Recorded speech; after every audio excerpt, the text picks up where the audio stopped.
Welcome back to the Ride Boundless podcast. This episode is brought to you by Ride Clean. Ride Clean is an ultra premium polish sealer and wash that you can use on your motorcycle and or car. Ride Clean is simple. Just shake, spray, and wipe.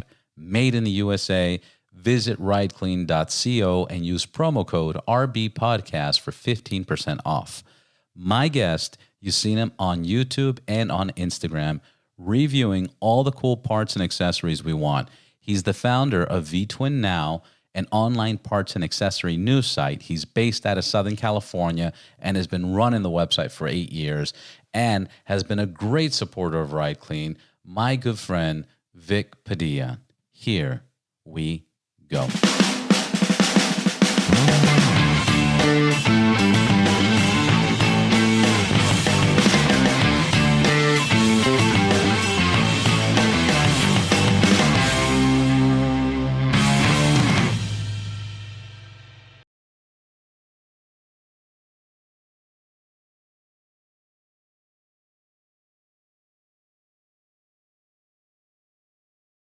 What's up, Vic? Thanks for being on the Ride Boundless podcast, man. How you doing? Good, man. Thanks for having me on, man. Yeah, of course. How's everything going? What you been up to? Man, probably just like a lot of other people, at home a lot, quarantining, trying to do the right thing. Yeah, I'm out here in Imperial County. It's pretty hot. So even if I wasn't quarantining with the whole COVID-19 thing, during the summer times, we really don't get out that much because the summers are just, the heat's unbearable. I think yesterday was 118. So inside, air conditioning, just chilling. Yeah, you have to stay. You got to run from like inside air conditioning to car air conditioning to store air conditioning, et cetera. It's ridiculous. 118. Yeah, I mean, so we moved here a couple of years ago, and I thought I guess I didn't do my homework. I didn't know how hot it really got over here. And in the summers are from pretty much like, man, early May or late April all the way to into October, man. And you really don't get that much riding in. I mean, the motorcycle pretty much stays in the garage, just like weeping, calling for you. What are you riding? I have a 2020 Road Glide Special. Yeah, that motor gets hot, huh? Yeah, if down here, if you want to go riding, you really have to take off like 6 or 7 in the morning and then head west up to the mountains like Julian, that whole area, east San Diego County, and then head back like late in the evening, or else, I mean, you're gonna get wiped out. You're gonna get roasted. How's the bike handling that heat? I haven't been doing too much riding in the summertime. I just got it like probably 2 months ago. So I only have I think I got like 1,800 miles. But yeah, unfortunately, again, I really don't do too much riding in the summer since I've been down here. So it's kind of a bummer. What made you go with the Road Glide over the Street Glide? Man, you know what? So I've had them all. I've had a Road King. I've had Street Glide. Obviously, Road Glide. I've had a Dyna, even FXR. The Road Glide, the way it handles on the highway, it's just like an Aero, because the frame, the fixed fairing. The fairing is mounted to. Yeah, I mean, in my opinion, man, that's probably the best American touring bike there is. I mean, can't beat it. Street Glide was nice, but I felt like the fairing was too close. I felt like it was like just too close to me. And, on the Road Glide, it's a lot farther. I mean, you could put your whole hand out and barely be touching like the radio. So I just like having that space. Yeah, I tell people that if you're a little bit taller, go with the Road Glide because your dash is way more in front of you. You have more space. Your bars are a little bit more wider out. Even your leg positioning, you wouldn't think would be that much of a difference, but you actually have a little bit more leg room. I would say easily 2 inches. So if it depends on height, I would always recommend people to go Road Glide. I've owned a Road Glide back in the days. The only thing that kind of drives me crazy between the two is one, when you have a road glide, you know, in LA, you got to split traffic a lot, and that fixed fairing, you're losing that. I mean, I know both width of the Batwing and the road glide are the same, but that maneuvering aspect that you have with the Batwing fairing can manipulate through mirrors, you know, especially if you're going anywhere from like 10, 15, 20 miles per hour, you can maneuver that. That was one thing that I liked. Two, you can wear any helmet on a street glide. You know, if you want to go half, if you want to go like I've been recently started wearing a modular helmet, which we'll talk about because we'll let the listeners know you do a lot of product reviews. Yeah.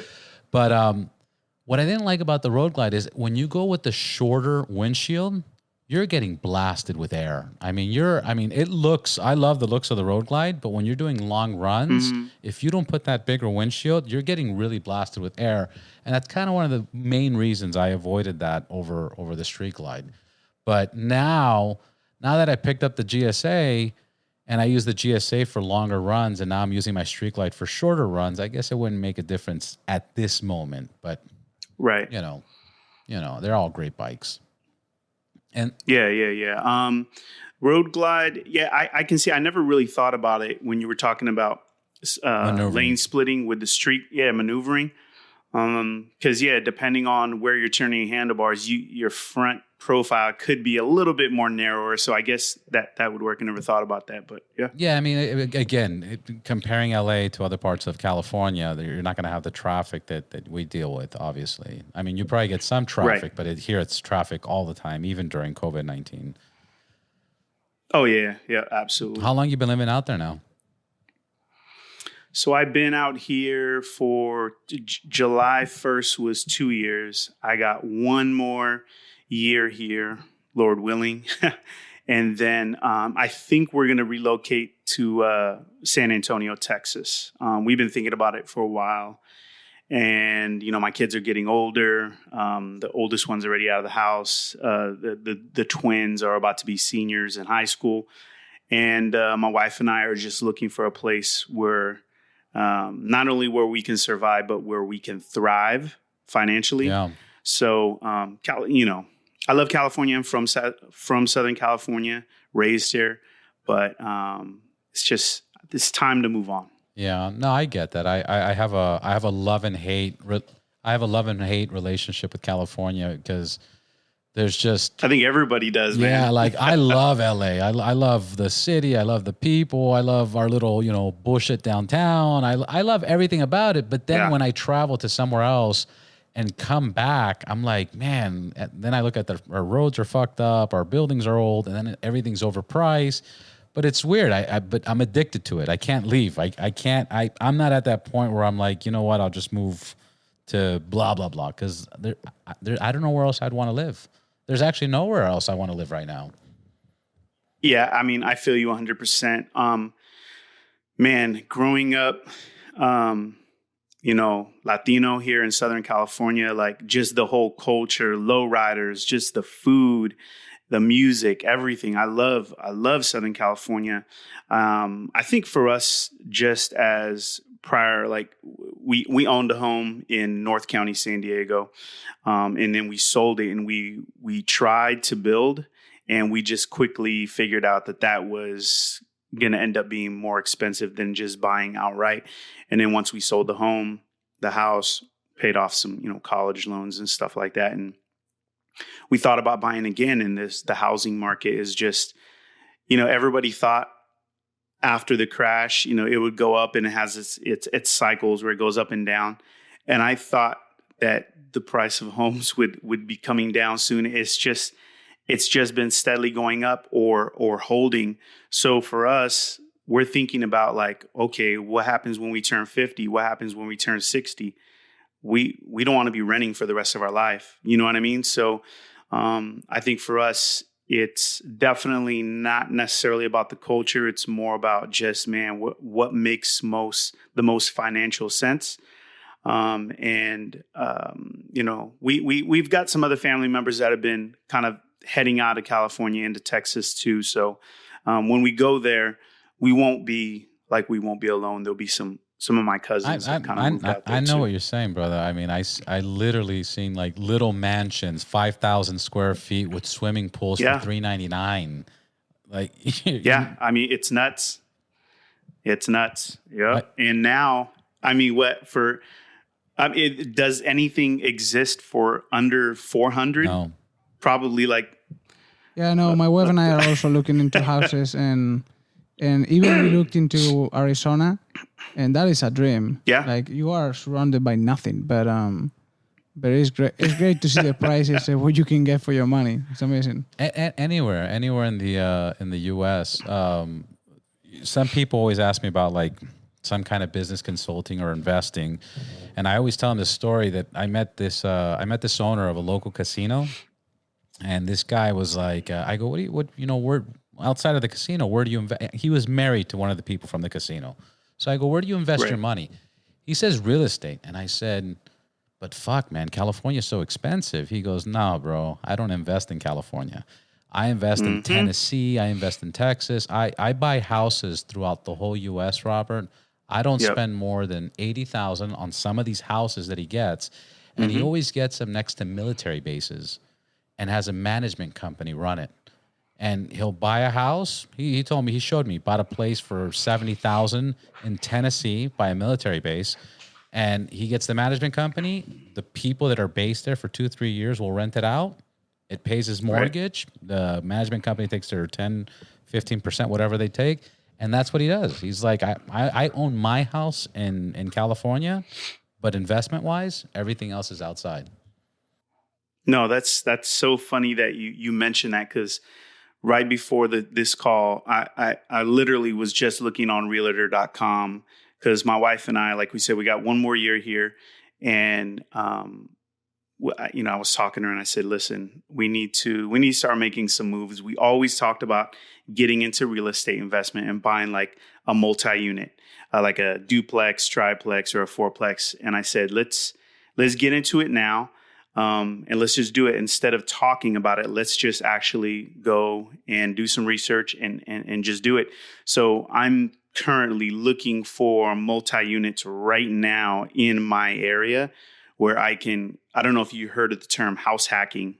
Yeah. So for people that don't have the kind of money to just buy the building and then still have their own place, as a military veteran, I still get my VA home loan, so I can come in with zero down.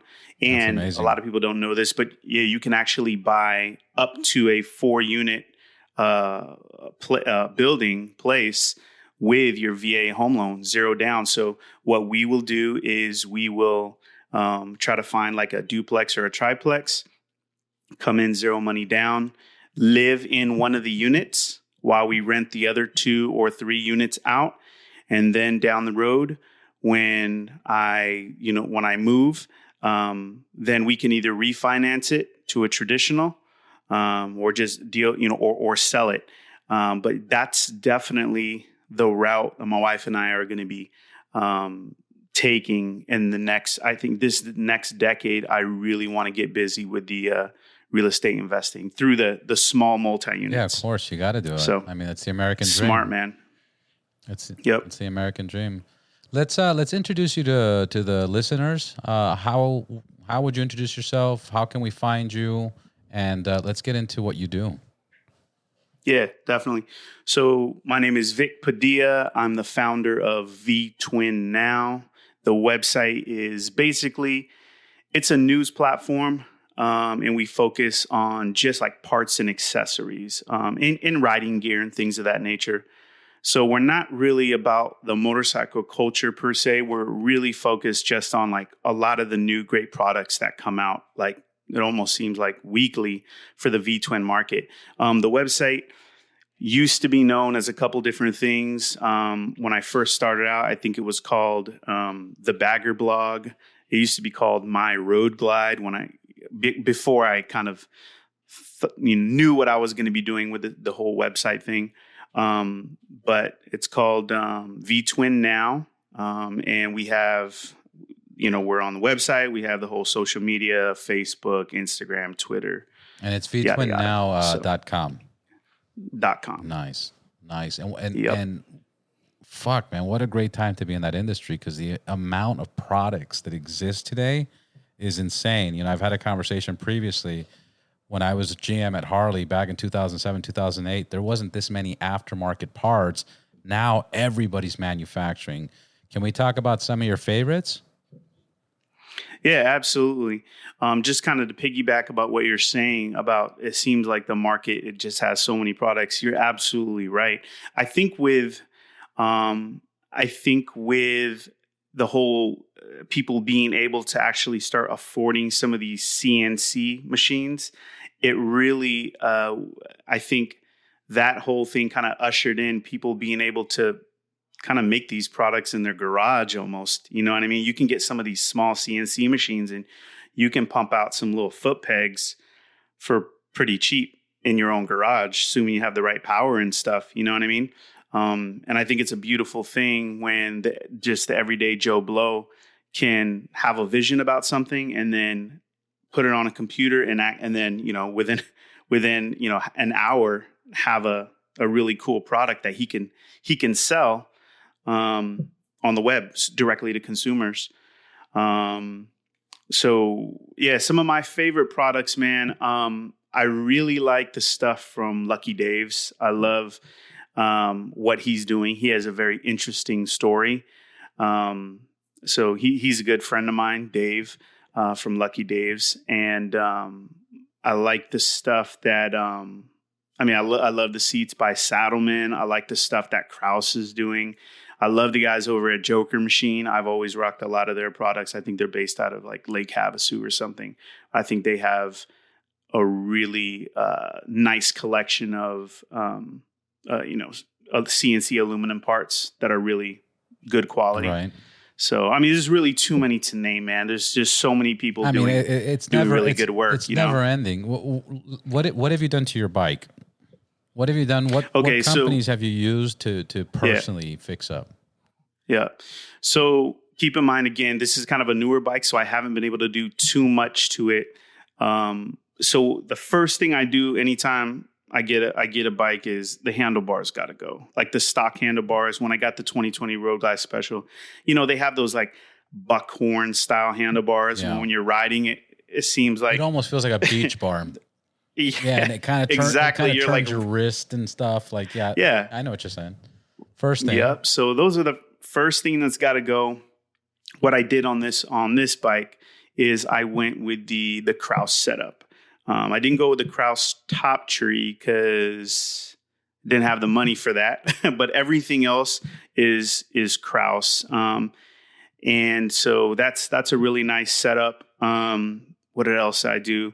A lot of my bikes, I have Bassani exhaust. So I went with Bassani's new stainless steel, their extra short version of their Road Rage. For the baggers, right?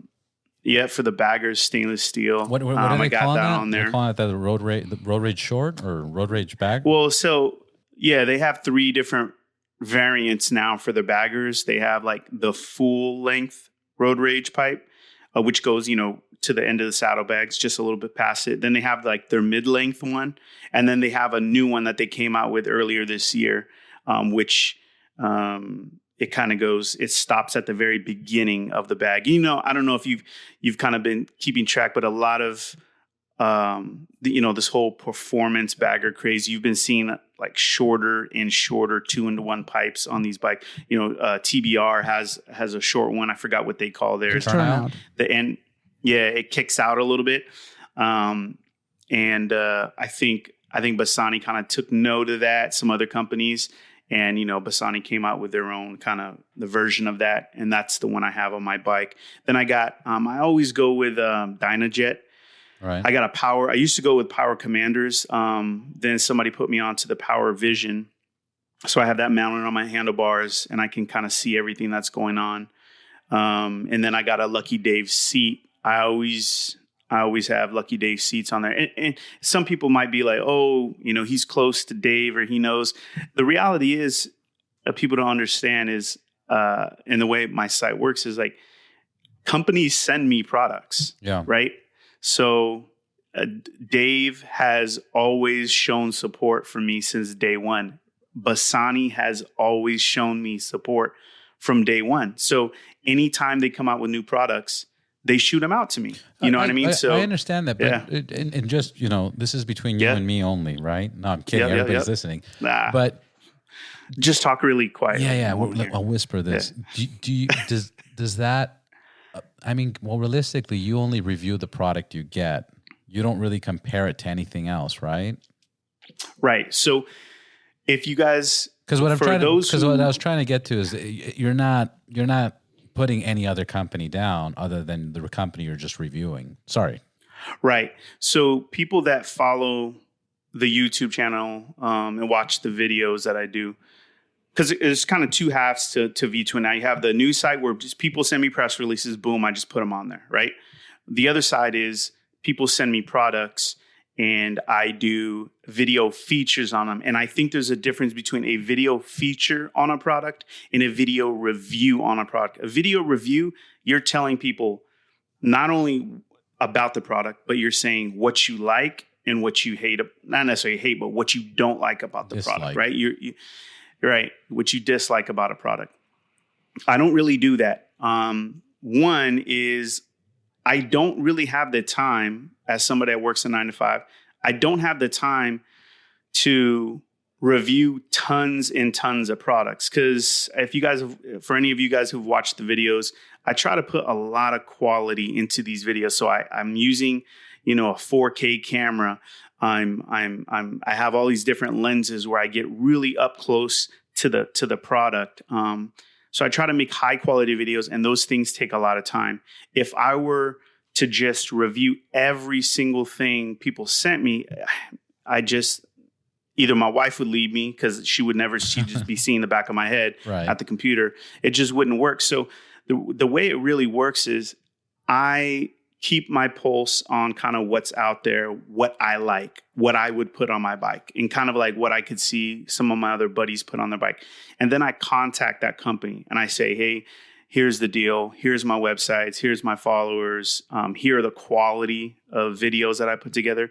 Are you interested in letting me do a video feature on your product? Now, I'm already contacting you because I already like your product. I've already done my research, and I'd love to share all of that knowledge with my viewers, right? My followers. So a company can then say, nah, bro, go kick sand, or they could say, absolutely, sure, we'd love to have you cover the product. So when I get that product, I've already kind of done my homework, and all I'm doing is sharing my excitement about that product with everyone else. Yeah. So that's what I do. A lot of other guys, they'll pretty much, there's some people that would just review everything. I never felt good trashing another product. If I did down the road, if I was able to do this full time, as far as like reviewing, I think what I would do is in those cases, I would probably contact the company up front before I actually record and say, hey, this is the deal, man. I tested your product out and I'm seeing a bunch of flaws in it, things that I don't like. Are you sure you want me to go through with this? Because, like they say, once it's on the internet, it's on the internet forever unless you pull it down, right? So that's why I've kind of chosen to just do video features on stuff that I would put on my own bike and I could see other people. You know what I mean? You ever build anybody's bike with the experience you have? No, I haven't. I mean, that would actually be fun. I think once I get settled, once I get settled, if we end up going to Texas, and I get a big enough garage where I can put multiple lifts, I would love to be able to do that for like close buddies and stuff. I love if they let me. I love the fact that you said multiple lifts. One for your bike and the other one for the guests. Oh yeah. Oh, well, in my garage now, I actually just sold my second lift, but I usually always have 2 lifts on there. Yeah, and that's my wife rides as well. She has a Road King. A 2015 Road King. So very nice. If she needs work on her bike, I can have it on that lift. And then if I'm doing videos or stuff, I need a lift for my own bike.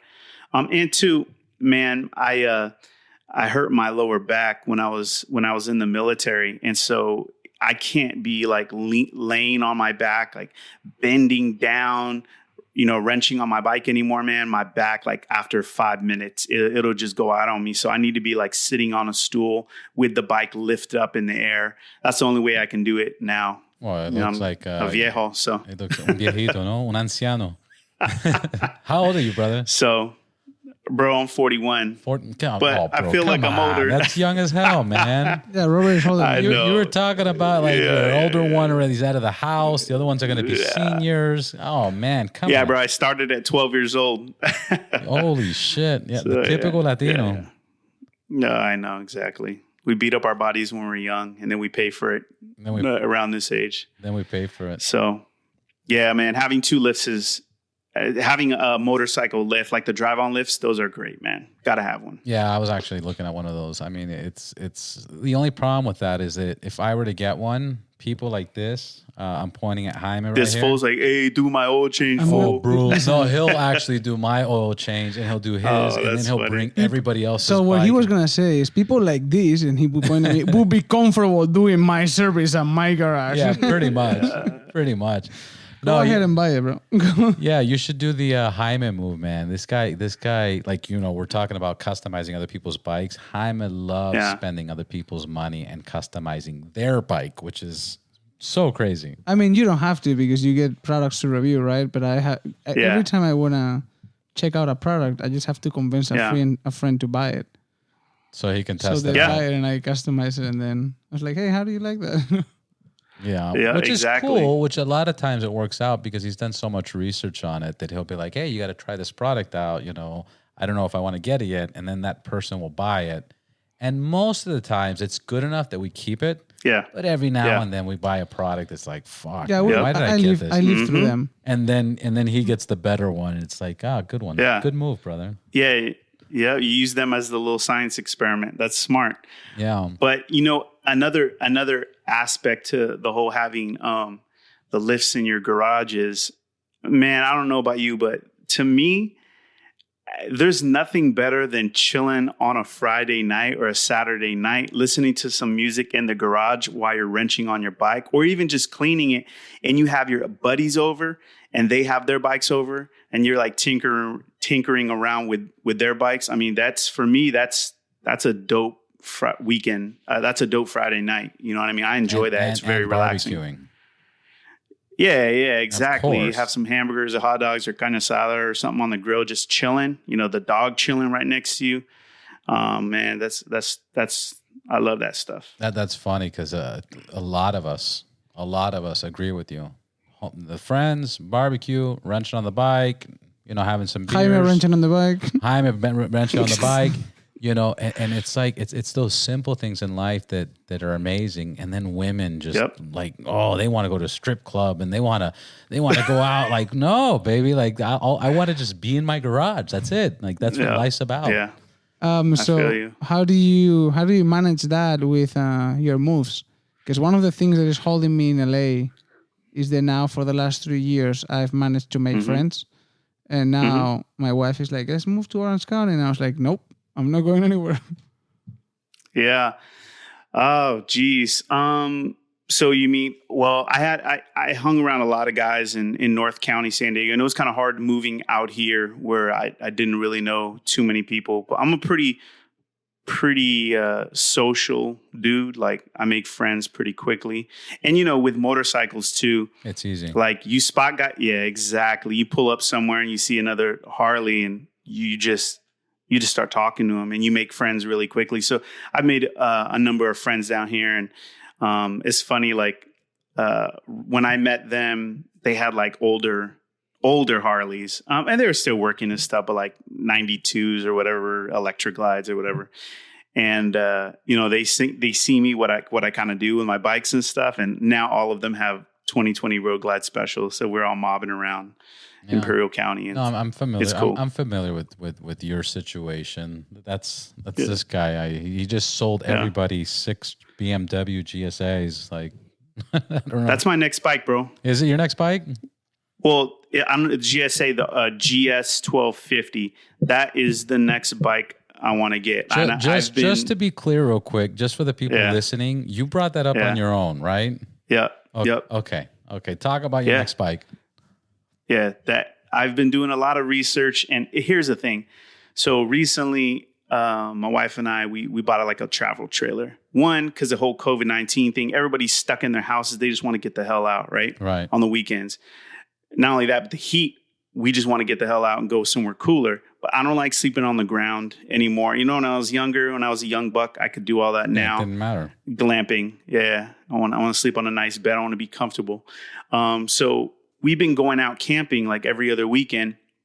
And we like to go see nature and go just see, you know, all that stuff. And I anytime I'm driving to these like locations, I always like am looking off to the side on some of these little dirt roads, just going off into the mountains and stuff. And I'm like, man, I would love to just be able to pull over and go in that little truck trail and go see what's over there. Right. But with a bagger, you know, it's really tough to do that. You really got to pick and choose your battles wisely, because loose gravel, you know, you could end up on the ground, end up hurt. Those are pretty heavy bikes. So I just been doing a lot of research on the adventure bikes or dual sports, and they just look really, really fun. So I'm looking at that. I'm looking at the Honda Africa Twin, because man, I really want to be able to go on some of those truck trails and just go explore. And so those type of bikes allow you to do that. So here's the thing: if you really like your Harley, I don't know if I recommend you to get the BMW. Because why is that? Because you're not gonna ride your Harley anymore. Bro, you go through phases. All right, so I've been watching a lot of YouTube videos, and that is that's a common theme. People are saying that bike is the true touring bike, the GS 1250. So I think for me, I'll always keep a Harley because I enjoy those motorcycles. I enjoy the sound, the feel of them when I'm on the road. And I also enjoy the culture too. Right. And I think it's a kind of a different culture with the whole touring bikes, right?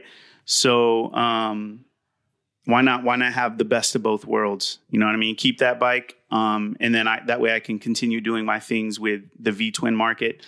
And when I want to go off road, just jump on the BMW or the Honda, you know? Yeah, it becomes difficult. I have the 2020 Street Glide, and then I have the 1250 GSA. And I got the Street Glide first, and I was riding it everywhere. I mean, within 3 weeks or something, I put like 1,200 miles. Then I picked up the BMW, and I just wasn't riding the Harley that much. And there was actually a phase. I'm calling it a phase because then I got back into the Harley. But there was like a 3-4 month phase where I didn't even want to touch the Harley. I was like, why? I mean, I'm going to cut through traffic. I'm going to cut through here. And then with the BMW, there's just certain fun stuff to do. Like sometimes I'd go to Huntington Park and there's all the semi trucks in the way. I would jump on the sidewalk. I'd go over the train tracks. I'd go through. I'm doing stuff that I've never even crossed my mind. And the phase after that was, I look at the Street Glide looks at me kind of sad, and I'm like, shit, I better take this out for a spin. And it takes me out for a good time too, you know? And obviously, when I'm on the Street Glide, everybody's like, cool bike. That is a cool looking bike. And everybody will say that. The GS, I get a lot of that. I mean, literally, we were riding, I think, to Lake Arrowhead a few weeks ago. And this guy in a M5 was just with his girl, and he was honking and waving. He's like, fucking amazing bike. Yeah. And actually, a lot of people like I don't know, they're both beautiful. Actually, you got to own both. One of our buddies just got pulled over by the police. And when they got out of the car, they were like, oh, we just wanted to see your bike and what you've done to it. No, are you serious? Colin? That guy. Both bikes are beautiful, man. I think there's something about the lines on a Harley Davidson, man. And when you crack that throttle, especially if you got the right exhaust, that's what I'm nothing beats it. Nothing beats it.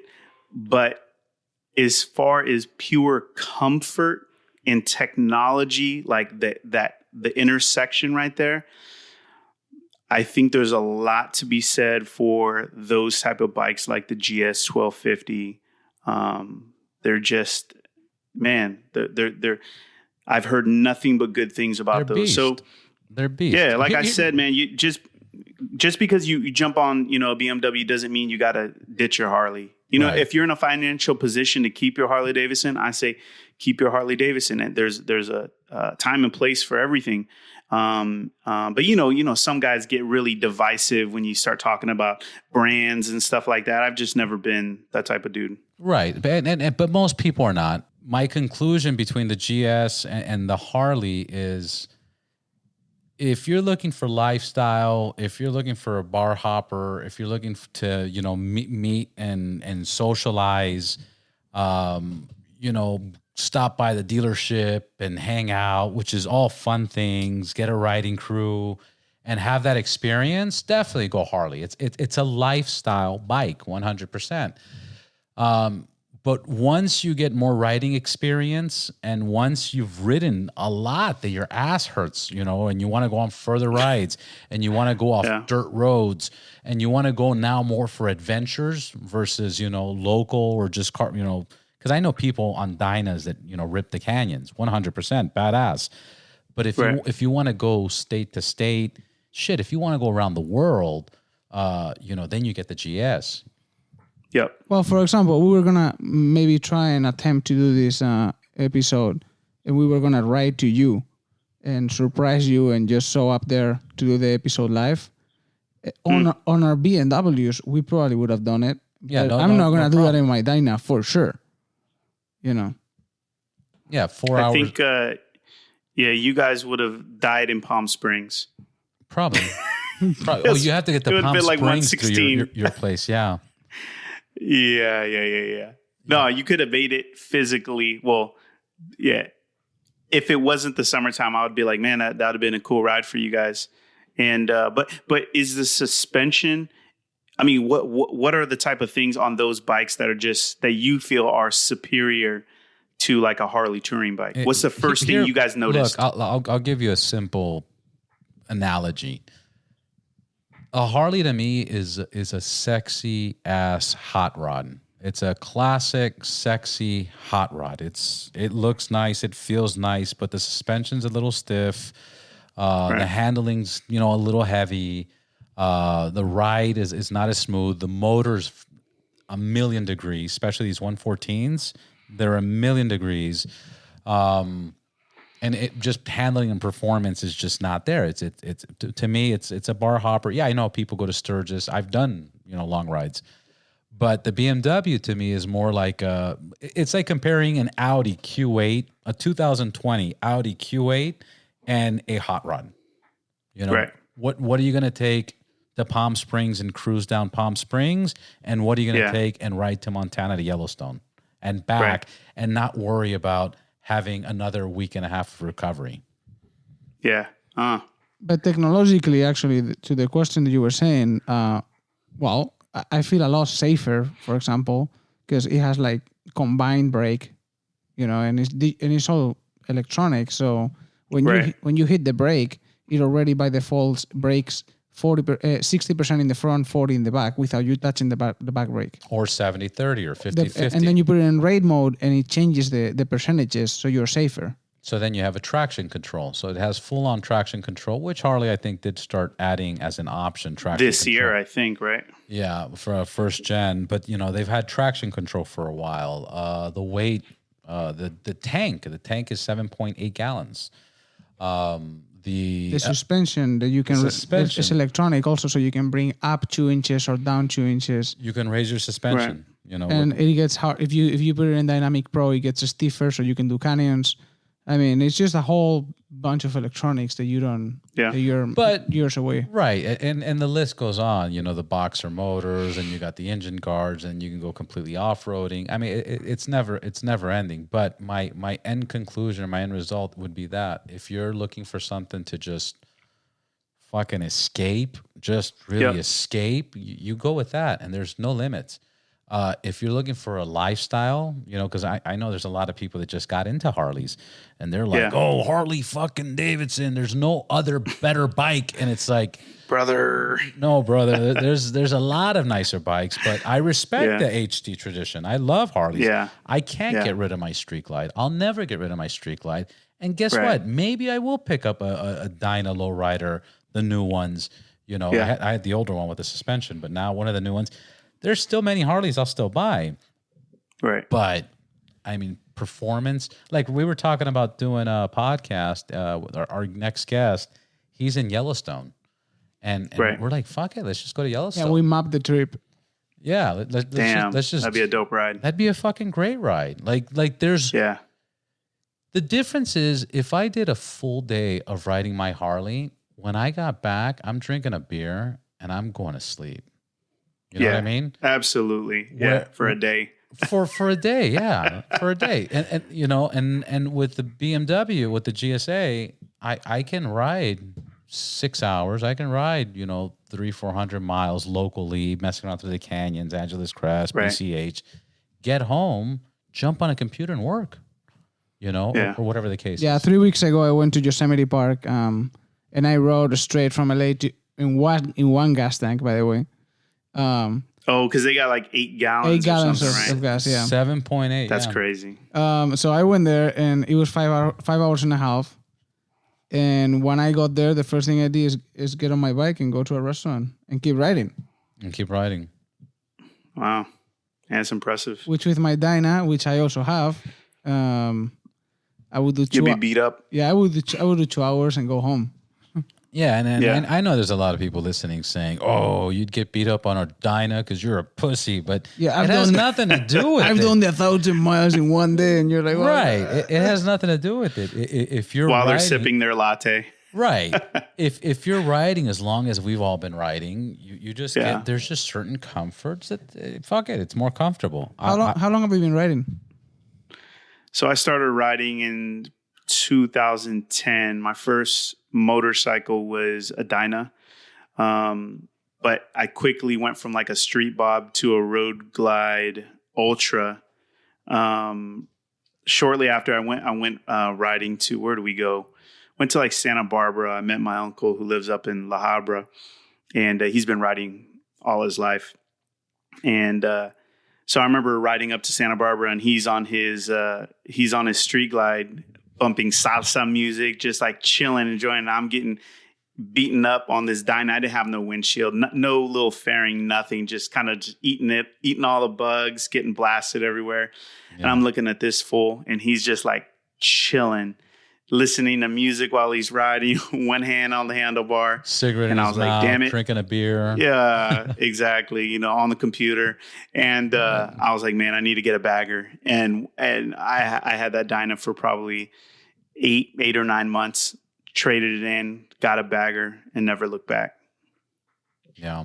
What do you have before this one, before the 2020? Oh my gosh, I've had so many. So I had the latest one. Oh, so yeah, before the 2020, I had a 2015 Road King, which I murdered out. It's on my Instagram somewhere. Yeah. But I probably had about, I don't know, man, 7, 8 bikes now. Yeah, because I was going to ask you, because one of the things that we discuss a lot is rear suspension on the baggers. Which one is your favorite rear suspension? Yeah, have you changed your suspension yet? You know what? I haven't too much. I mean, one time I did a video feature on this company out in the East Coast, is it JL Suspension? Oh, I can't remember the name of the company. They're not really too known in the Harley community. But I've done that, and then I think that's pretty much it, man. I haven't really done too many rear suspensions. I've used progressive suspension, their fork cartridges, a number of times on my different bikes, but I haven't really messed with too many rear suspensions. So I want to. I've been. Yeah. Go ahead. No. Continue. You want to? Yeah. Just gets pricey. There's a it is. There's a company out of. What is it? They're like Riverside, Walker Evans. No, I forgot. You probably know who I'm talking about. They have the piggyback. RWD, right? Yeah. I've heard great things about their suspension, but I haven't got a chance to get my hands on a pair. But heard good things about them. I know everybody's going to hate me for doing this, but one more point about the GSA. You buy it, it's done. It's done. Really? You don't have to do nothing. It's done. You might change your windshield if you want. You might powder coat because you want to do something to customize it. Yeah. But it's done. You're not. So is there a big aftermarket industry for those bikes, or There is it because those in bikes are terms so of dialed in? saddlebags. No, there's not. Compared to Compared Harley to Harley Davidson, now, yeah. compared to Harley Right, right, Davidson, there's not. There is a few. Look, Saddleman made some seats. You know, we actually rolled in. I've told this 1,000 times on this podcast, but I love it anyways. We went into Saddleman to pick up my San Diego custom Saddleman seat for my Street Glide. We went on the GS, and when we rolled into the office, 5 or 6 dudes came down, like tatted up, typical Harley riders, right? Are those your bikes? And we're like, we thought we were going to get in a fight. Legitimately, we thought we were going to get into a fight or there's a problem. And we're like, yeah, those bikes are fucking amazing. Can we make seats for them? Yeah, of course. Why not? And they made some pretty awesome seats with the back pillion, whatever it's called. You know. Yeah. So there is some, but compared to Harley, it's none. I mean, it really is. It really Interesting. is none. So the bike comes complete, where the benefit of having a Harley is the customization's unlimited, but it's so fucking expensive. I just went to the store in Glendale Harley, and I just bought, floorboards, matching brake pedal, matching this, matching that. Grips. $1,400. All Willie G. No, I went with their new collection, which I have mixed feelings about, but I went with their new collection. It's called the Endgame, and it looks more, they just released it probably a month and a half ago. It's called Endgame. It looks good, but They've been stepping up their game a little bit. They've been for a stepping up. while. Well, some of it was kind of cheesy, but I think they're taking some cues from other people. But a couple cues. I mean, it's about time. I remember back in the days when you couldn't even buy any Harley chrome parts unless if it was from custom chrome, because Harley's chrome quality sucked back then. And now they're jumping into a bunch of stuff. Even seats and everything, but it's still not as good as like the locals. Yeah. But yeah, this Endgame collection, if I was to give any feedback, I feel there's definitely no grip for your feet. So you feel like when you're hitting 80, 90 miles per hour, I feel like I'm struggling keeping my feet on the floorboards. Right. Where they just released another collection that's called the 80 grip or 80 grit. And that one has like the little spikes, and that one looks pretty cool. I kind of wish I would have went with that setup. But anyways, my point is, benefit of Harleys, we can all buy Street Glides, and by the end of the year, everybody's bike's going to look different. You know? And I do like that aspect, but it gets costly. Oh yeah, and that's it's funny because kind of coming back to VTwinNOW, that's the main reason why I started this whole thing. I mean, originally when I started back in like 2011, 2010 maybe, it was I would buy a couple parts for my bike. I didn't even have the mirrorless cameras or any of the audio gear, video gear, all that. I just had like a little GoPro, and I was just buying a few little pieces for my bike that I thought were cool, and I kind of wanted to tell other people my experience with the part. And what happened was people started watching those videos, and then slowly but surely companies started watching those videos and saying like, man, this guy's, he's really giving a lot of attention to this product, where some of these other dudes are, you just kind of, maybe they just want the free product or whatever, but they're really not giving the product the attention maybe it deserves. And so companies started hitting me up and saying, hey, would you cover our product if we sent it to you? And I'm like, do I have to pay for it? They're like, nah, man, keep it. You know what I mean? So originally, man, that's how it started. And, I work a 9-to-5 job. And one of the things that I've always tried to do was really to not spend the money I make from my work on my hobby for my motorcycle, right? I never want to take food off my kid's plate just so I can have a cool looking bike, right? So this is kind of like my hustle. This is kind of like what I do to get my bike to look the way I want. And I put a lot of long hours, and I've spent thousands and thousands of dollars on lighting, video, the computers, just so that people can take it seriously. And it's worked out. People say like, oh man, you're lucky you get all this stuff for free. And I'm like, bro, for free is if I was sitting on my hands and not doing anything. There's definitely a barter that happens when Bassani sends you a, $1,400 exhaust pipe. They're expecting something in return, right? So no doubt about it, I'm putting in, 5, 6, 7, 8 hours just editing all this stuff, and it works out. So yeah. Yeah, there's no such thing as a free meal. Nope. There's nobody Bassani selling pipes, sending them pipes just to have a pipe. It's literally people eat anything you do, even the podcast, a video, anything that has to do with production takes so much time and effort and editing and cutting. It's not easy. Even I'll make a little video on Instagram, and that takes an hour, Or even, for example, right now we're having a casual conversation. We'll record it. Right. We'll fix it up, tune it up. But the introduction, for whatever reason, takes me 30, 40 minutes. I got to record it. I got to script it. I got to write it. It takes time, and people don't see that. People just think that everything is simple. But I do think that if there was somebody else, like, for example, if we were talking to you in 2011, it's like, hey, man, you want to do this, bro? Just use your fucking GoPro, just get started. Just get your little mic. Yep. Do. There is ways. Like, sometimes people complicate it more than what it is to get started. And as long as your message and the research and your delivery is right, then you're fine. That's guess what? You got to record a video with your phone? Fuck it, do it. Especially now, phone quality is amazing nowadays. So absolutely. How do you manage your friends? Because I'm sure that your friends will come and say, "Hey man, do you get anything? Can I get one of these for free too?" and stuff like that. They ask you for free stuff. I think when you meet new people, sometimes that happens. Sometimes, but I'm sure that happens also with new people, but also with your closer friends. But the closer friends, I think when they say that, it's more in jest because they know what the deal is. A lot of the guys have been to my studio. They've seen the cameras. They've seen the DJI Ronin, stabilizers. And so I think a lot of times they'll kind of poke fun at it, like, hey, why don't you give me an exhaust too? And I'm like, all right, cool, slide me 1,500. You know what I mean?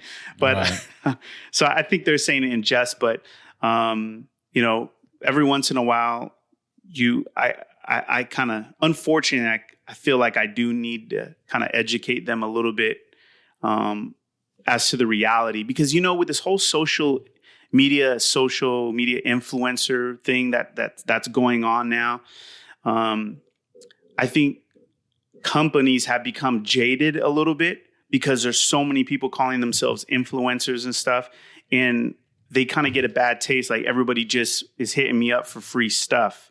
So then when you have genuine guys like me who are putting hours and hours and hours into something and trying to be as professional as possible and trying to give you kind of a return on your investment, when guys like me show up and say, hey, I saw your product, here's who I am, I'd really love to give it some shine.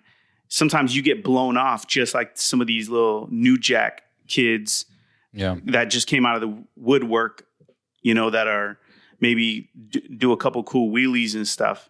And that's all they're going to give you. Like, you know what I mean? So I understand why companies kind of get salty a little bit. And it kind of makes guys like me, like what we're doing, a little bit more difficult, just because now everybody can pick up a camera, everybody can show the part real quick, and then they think that there's some worth there when, man, it takes time, it takes effort. I've had many sleepless nights. Weekends really are the only time I can do a lot of this stuff, because when I get home from a hard day's work, my time is focused on my family, my wife and kids, because at the end of the day, man, like, I don't want to be known as one of those dads that was like, my boys, they're like, oh yeah, dad had all those cool bikes and he had all these followers and stuff, but he was a shithead. Like, he didn't pay no attention. He was never around for us. He's always looking at the computer. People don't understand that kind of stuff. So it's interesting times, man. It's very interesting times. I think there's different. I believe there's different categories of social media. You know, you gave the example of the guy popping a willy, and that's all you get, versus a person doing their research and talking about a product, about the pros and cons, and what situation it would be good for, et cetera, et cetera, et cetera. I think those are two different categories in the sense of the guy popping the willy is, you know what it is? It's almost like a quality versus quantity kind of ordeal. You know, because the guys doing the stunts, you know, they seem to usually have more followers and they have, you know, more requests and they're going to shows, some of them. And yeah, they're going to do a stunt. And after they do a stunt, they're going to mention a product. And that's as far as it goes, where the quality of what you're doing and other people like you are doing is you're breaking it down. You're giving people a situation, you're giving them a solution. And I think that's the difference that people look at. You know? Yeah, absolutely. And one thing I will say right off the bat, though, because I can already, the wheels are spinning. I can already hear people that are listening to this and saying like, oh man, this dude is, let me first say this, that there are dudes that are killing it right now with the whole, and these guys are athletes, guys like Sea Bear Stunts. Like these dudes are straight killing it. What a lot of people don't realize too, like, okay, they're getting stuff, you know, parts, accessories, all that stuff. These dudes are literally putting their life on the line. Like these dudes are straight up athletes, right? So I'm not talking about dudes like that. You know what I mean? I'm talking about, of course. That's the traditional sponsoring for an athlete, right? Rob Carpenter definitely deserves all his parts for free if he gets them, or I don't even know if he gets them or not. But you know, that guy is risking his life since we were checking it out before. Look at some of these people's social media. They've been around since 2013, 2012 when Instagram was out. No, I'm not even trying. I didn't say, just to clarify, you're right, because people twist this shit around. I'm not trying to say that, you know, compare it or not. What I'm saying is there's just different categories of social media. You know, and I think the reality too is what happens, because this is what happens with me. Like I might see some of these athletes on their motorcycles, like doing stuff. But if I'm interested in a product that they're sponsored by or that they're promoting, the first thing I do is I always go like to YouTube. I'll try to see if some dude is talking about that product in depth. Yeah. And that's what I do first before I jump into a product. So the way I'm thinking is if I'm doing that before I spend my hard-earned money on a product, I'm guessing a lot of other dudes are doing that too. So there's a place for those athletes that are doing the wheelies and putting their life on the line. And there's also a place for guys like me and others that are maybe not putting their life on the line, but they are looking in depth at a product and giving everybody like an up close look at it and really, really genuinely selling a product from a customer standpoint. And I think there's definitely value in both, and both are needed in the industry. Absolutely. But we're clearly mentioning the classic guy that uses the first 2 weeks of him willing to get free products and never get anything in return to the brands. That's which sure. Unfortunately for most brands, there's a lot more of those guys than you know, the people doing the research or the professionals or the pros, and that's just part of it. And they know it. We know it. We all know it. Look, we have and now I'm just talking about the Los Pepes group. We have clothing, right? That we design and make in downtown LA from scratch, right? There's guys that hit me up and the first phrase that they say is, "Hey bro, help me get gear for free."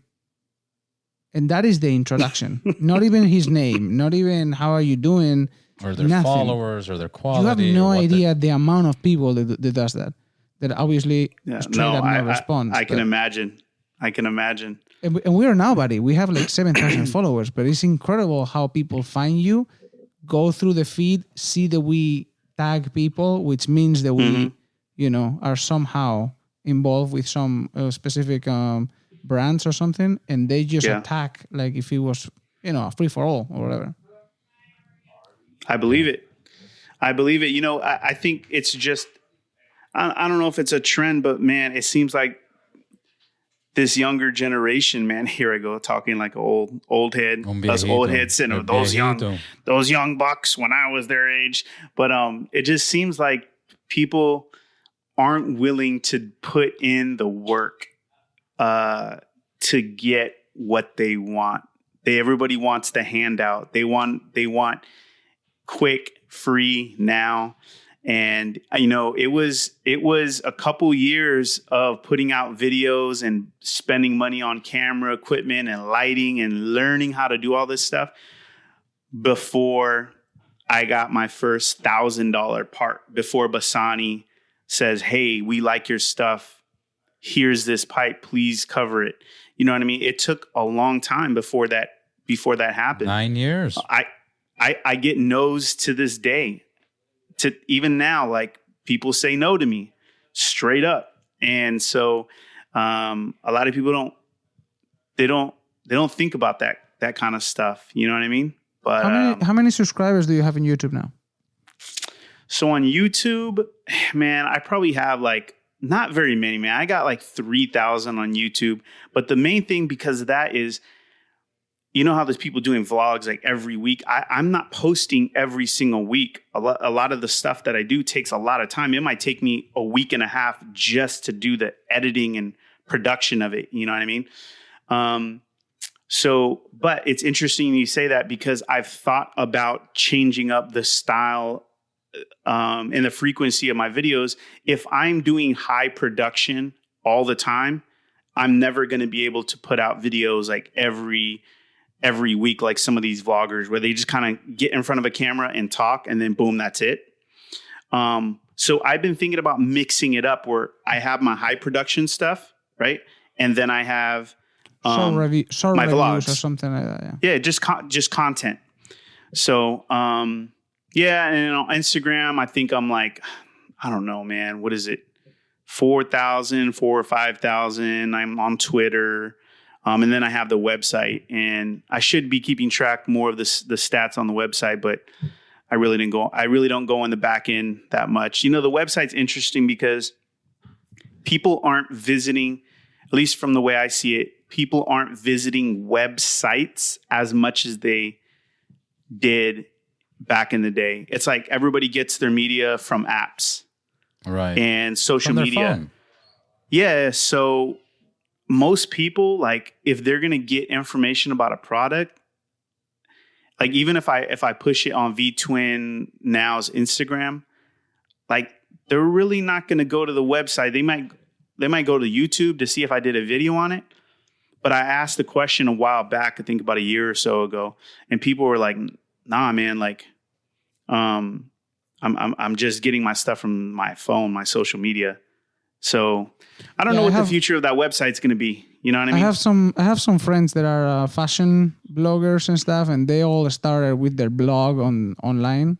And it's been a year since most of them are transitioning. And I'm talking about people that have like 1 million followers, 700,000 about fashion, and they're just transitioning to full on Instagram. And now with Instagram TV, the same. I mean, I would totally. This is just me from my experience of seeing how phones and the development of the iPhone and apps and blah blah blah. I think from the first phones, from the Trios, the Blackberries, iPhones. I don't think anybody ever really used them for websites at all, and I think that's kind of how apps became more popular because people were like creating an app for their business, where it's just their contact information. Then somebody else created an app for this content. And I think that's why the development of apps became so big, because nobody goes to a website with their phone unless if it's a Google search.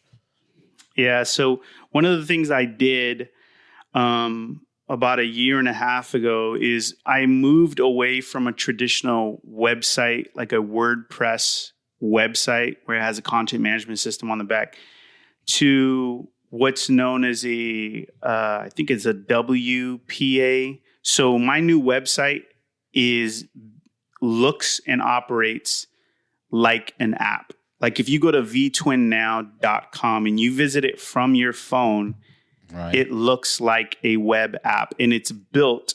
It's a hybrid. It's kind of like a hybrid between a website and a web app. And the cool thing is, when you first visit it, it gives you a prompt. You can actually download it to your phone, and it'll have like a little icon. So I can do interesting things on my website. I can push out text messages. Like right now, I can send a message right now to everybody on my website who's signed up. They'll get a text message that says, "Hey, Vic's on with Ride Boundless podcast," and they can get it like immediately. I can push that out. He's like, really? That's very cool, So I can do cool stuff like that. Really? Yeah. No, because we haven't launched it yet. We're gonna end this call now. Don't. Yeah. So really, I found myself like saying like, how do I keep up with technology? And most people aren't visiting these websites because it looks like the phone version of them looks different than the desktop versions. Of course. So I said, instead of fighting against technology, I'm just going to go with the flow and embrace it. And so that's why if you visit my website on an iPad, on a phone, it looks just like if you downloaded an app from Apple, what is their Apple Store or whatever. So yeah, just trying to keep up with technology, man, but it moves so quickly. You know what I mean? Yeah, it moves very quickly. I was just talking about how somebody was telling me, you use Facebook? That's for old people. I was like, what? I'm old. I didn't get that agenda, and they're like, yeah, because you're old. Exactly. Yeah. Yeah, I always make fun of Robert. And I was like, I thought that the line between young and old was way farther away from me. But now that I met you, now I see that we're not that far apart. He doesn't use TikTok, so I don't think he's that much. No, you have one video. I have 3 videos, and I watch every single younger person ranting. Yeah, TikTok. That's interesting. I had a TikTok account for VTwinNOW, and I just deleted it not too long ago, a couple of days ago. Your wife told you to delete it. I'm kidding. No, but one, man, on that app, it's so quickly for you to just fall down a big hole and like just be swiping. There's so much stuff on there. Oh, yeah, it was one time where I did that, and then somebody popped up, and it was like someone from TikTok, and they're like, "Hey, we noticed you've been." I don't know if you guys have seen that. They have like a little ad that says, "We noticed you've been swiping for quite a long time. Why don't you take a break?" And I was like, "Holy crap!" Wow, that was a long time. I've never got it, and I'm there a lot, bro. I don't know how long I was on there, but after that, I was like, "Man, I'm wasting so much time. I could be like trying to find a new property right now to invest in. I could be recording a video that I owe for Lucky Dave's, or shoot, was it Fueling just sent me some new stuff. Like I could be more productive. But I recently just deleted it. 1, because it's a time suck. 2, I don't know if it really works for the type of stuff that I'm doing, pushing products like necessarily. Right. And 3, with my background a little bit, I'm very conscious about net security, things of that nature. And China, it's owned by a Chinese company. And so there's some privacy issues going on where I don't think the company is keeping it 100 with the American people. No, actually in America, they're about to ban it. And make the company to restart their policies until they can launch again in America. Yeah. Well, social media influencers on TikTok are losing their damn mind right now. Like, oh my God, I need to get a real job now. No. Yeah, there's so Where am many. I going to shake my butt? Yesterday, I had 3 million followers, and today I'm nobody. I'm nobody. Yeah, exactly. So I really am conscious about that type of stuff. So I was like, I'm going to take it off my phone. So my kids still got it, and they still veg out on that thing, but it's not for me, bro. No, it's fun. It's a game. It's competition. It's a game. It's funny. Yeah. There's entertainment, but it is time wasting. I don't see how there's going to be any business for us, marketing wise. I mean, obviously they're targeting a whole new audience that has nothing to do with us yet. Right. I think Instagram has been the strongest. Snapchat for a minute was doing really good. I went to one of those what's this guy's name? The influencer does speeches. Gary Vee? No, the guy that wears the glasses, has the books behind them and the fancy cars. Oh, yeah. The dude, in the garage where it had the library behind him. Oh, I can't remember his name. Anyways, I went to one of his. I know who you're talking about. And I really can't remember his name. But he was here in Hollywood, and I went to one of his, speeches and stuff. Seminars or whatever. Yeah. Seminars. And he was saying that, Snapchat is going to be the future of marketing and social media and blah, blah, blah, and everybody's going towards it. And then I remember that the Kardashians said, I'm over Snapchat. I don't like it anymore. And a bunch of people deleted the app, and ever since then, it's whatever. Yeah, I never got into that app. My kids still use it to like communicate, like text kind of, but it's not. They don't really use it for content ingestion. For posts, they use TikTok and like Instagram for that. But I think YouTube I think YouTube is the king, man. I think YouTube's. YouTube? Yeah, man. I think they've kind of set the standard of content creators like making money. Yeah. So, and I need to, man, I envy, man, those dudes with like hundreds of thousands of followers and stuff. Cause they're really making some good money. But the one thing that people don't take into account with that stuff is, man, you have to put out content all the time. That's the only way you get to that level. And so then there's that question, like, what am I willing to give up in my life to get to that point? It's always a give and take situation. Absolutely. Like where I'm at right now, married, with teenagers. In a year or two, the situation could be dramatically different. These, one of them's talking about joining the military, the other one's talking about going to college, whatever. So I could potentially go from having 2 teenagers now in the house to just my wife and I. And that opens my timeline up to be able to spend more time on things that bring in more income. You know what I mean? But at this, where I'm at now, where I was, for the past 7 or 8 years, I wasn't willing to give up time with my family in order to get those 200,000 subscribers. You know what I mean? But some people are, and some people don't have kids. Some people aren't in that position. So it's just, man, like, where are you at in life? What are you willing to give up to get to position A, position B? So. All right, I'm going to put you on the spot right now because this is recorded, and we're going to always refer to this. Right now you're doing a video, every what? How often? Man, I try to do at least one a month, but this month I might be able to knock out 2 or 3. Okay. So I got some stuff that are cooking that I'm working on right now. All right, so we're going to hold you accountable. Yeah. All right. You're going to do 3 videos this month? I'm going to try to do, when is it? It's the 13th. So we got 2 weeks. I'll try to do 2. One this week and one next week before the end of July. And then from there, you're going to try, we're going to step up your game a little bit. Yeah. You got to do you think you do 2 to 3 a month? I'd like to be able to do 3 a month. I think that's reasonable. Like a week and a half, every week and a half. Yeah, I think that's reasonable. Okay, because people are going to be looking for it. Yeah. People are going to be looking for it. So we're going to have you commit to that fool's a liar. Videos. Yeah, that's one of the things that from the beginning when we started, I always I'm a psychopath in terms of consistency. Well, I made up a word. Consistency. So Robert and I were discussing how many episodes do we have a week, and I was like 5. Let's do 5 a week. Oh my gosh! I don't think you know what you're talking about. So let's just start with 1 a week. I was like, let's just record. That's good, bro. 1 a week. If you could do 1 YouTube video a week, 1 podcast a week, that's killing it. But you guys know it takes planning. Oh yeah, you can't just wing it.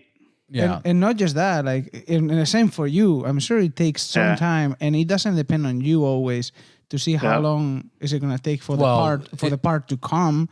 You have to deal with the guy, with whoever you're getting the parts from, and you can't control when are they going to send it to you, when you're going to receive it. and all that stuff. The same with us. We take some time to find the right people that we want to actually talk to. Well, one, it's we got to find the people. Two, they got to commit. Three, they have to show up. And there's people that, they get busy, they didn't put in their calendar, your schedules change. So we're completely always relying on other people.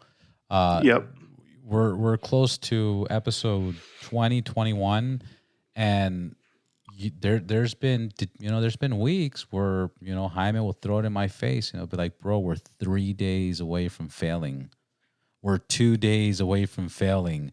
We're 1 day away from failing, and then it hasn't got there yet. Yeah, it hasn't got to 1 day. It got to 2 days. Yes, it got to 2 days, but then all of a sudden we had 6 episodes.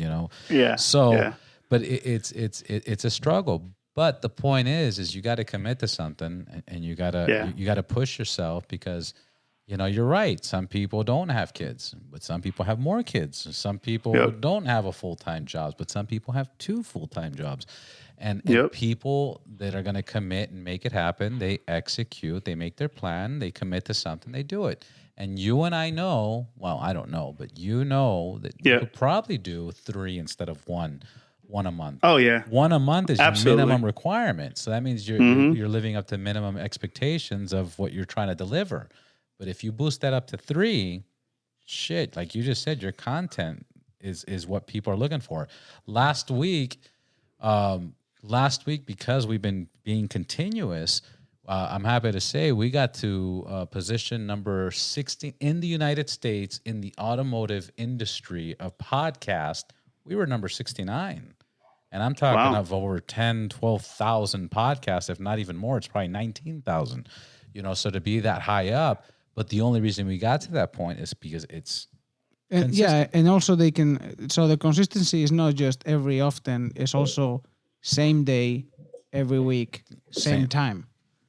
And because your audience is expecting something and you can train them to, expect something on Tuesday night, they'll be like, oh, tomorrow morning I can drive to work, listen to these guys. And every Wednesday they can drive in the morning to work with our new episode.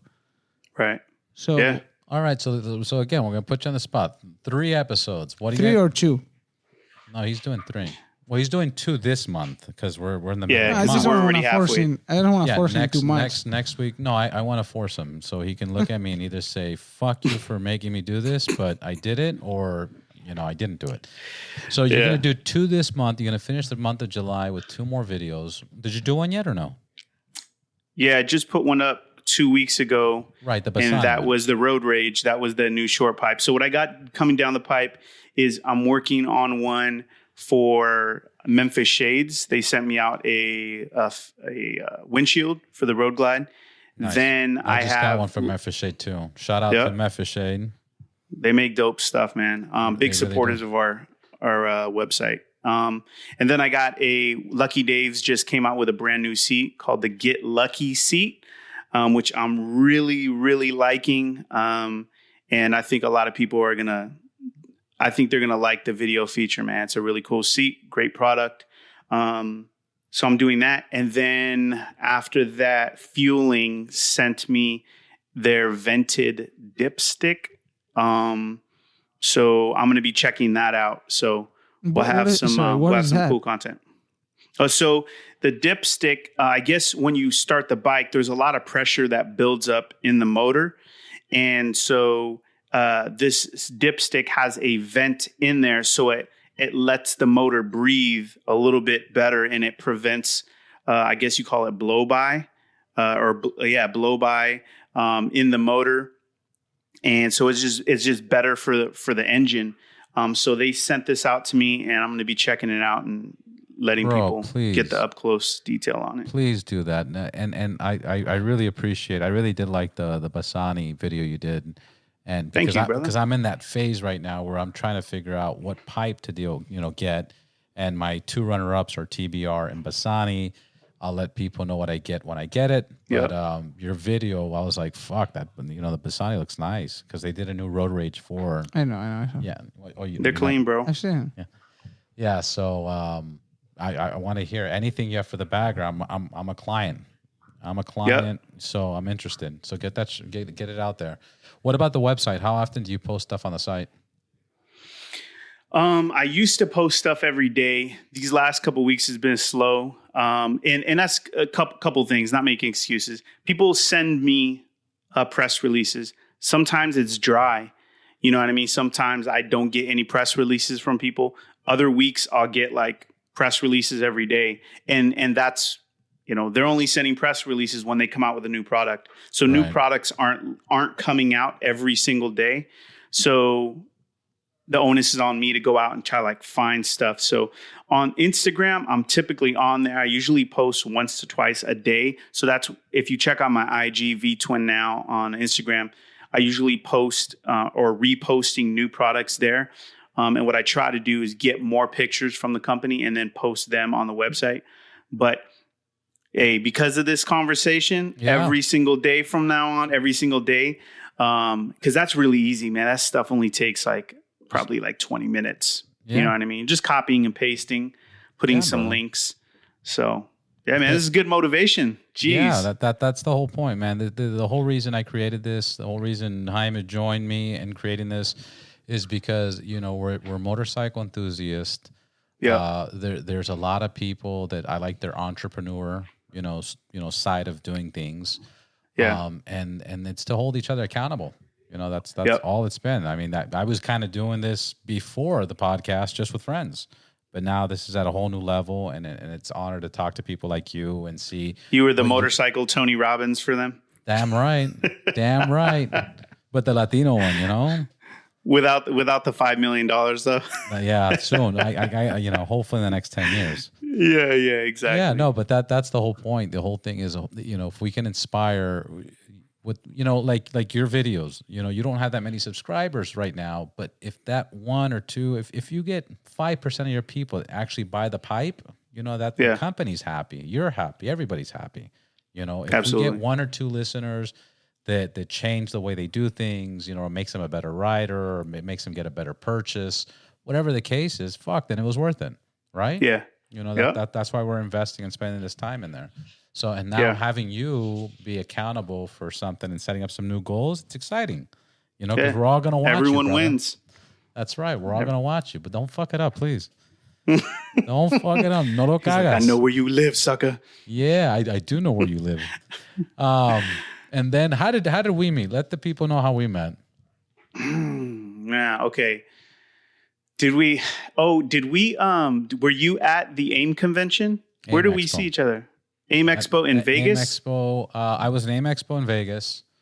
And I saw you there. And then IMS at Long Beach. Yeah, man, it's been, what year was that? That was a while ago. Fuck, I want to say almost. That was when you first launched the company, right? Yeah, that's when I launched the Ride Clean.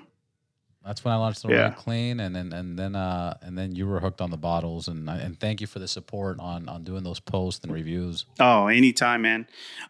People they think that like, oh man, you're only gonna promote stuff that people send to you, but there's a lot of products that I promote that people haven't sent to me, and I've purchased myself. I've used them, or I've talked to people that have used their products, and they just have really good things to say. So I'm all about promoting the best stuff out there, the stuff that works the best, the stuff that looks the cleanest. Because man, in the V-twin industry, there's a lot of crap out there. There's a lot of cheap crap out there, and so yeah, man, I'm just trying to promote the best in the industry because they deserve it. They put a lot of hard work into their development, research, and design, and guys like I said, I can't say enough good things about my man Dave, Lucky Dave's. I've known that dude when I was loaning him money, man, when he you know what I mean? When it was rough, man. When he was in it, you know what I mean? And to see that dude like kill it now, house, car, beautiful family, successful, own like big warehouse, like rags to riches right there. I love seeing people win like that. That came from the bottom. You know what I mean? I actually came by the other day, Lucky Dave's warehouse. Yeah, in Oceanside? In Oceanside, yeah. And I thought it was like, because you call sometimes and Dave would pick up the phone. Yeah. And a year and a half ago, I called once and he picked up the phone. And so that's what I thought. It was like the guy is like operating from his garage or something. And then I went just a couple of weeks ago, in the weekend of 4th of July, and I went there and I was like blown away by how it's a big giant it is. warehouse. And even being COVID, they had enough people there to. Yep. There was one guy that was like receiving orders and shipping, and another guy was just there working. I don't know what. I mean, lucky Dave. Exactly. Right. Oh, Bro, exactly. That's your age joke. It's so funny because it was definitely nothing lucky about his situation. But I know he's gonna hear this podcast. He's gonna be like, "Bro, you never lent me no money." I'm like, I did lend you some money. Remember that one time? Gave you that cheeseburger? No, I'll cut it out. I cut it out. No, I'm gonna keep that part. Yeah. No. He's helped me out too. So, but he's I like seeing stories like that of guys that started with nothing. I mean, he literally started out of a garage, and I've seen him progress in his business to now where he's a force to be reckoned with. And it's not just him. There's hundreds of other people in his situation that started in the VTwin industry, and that's why I love this industry because. If you have a good idea and you have the hard work, you can succeed. You can succeed. And it's kind of like the American dream. In the VTwin industry, you can see people kind of live out that American dream. That's what's dope about it.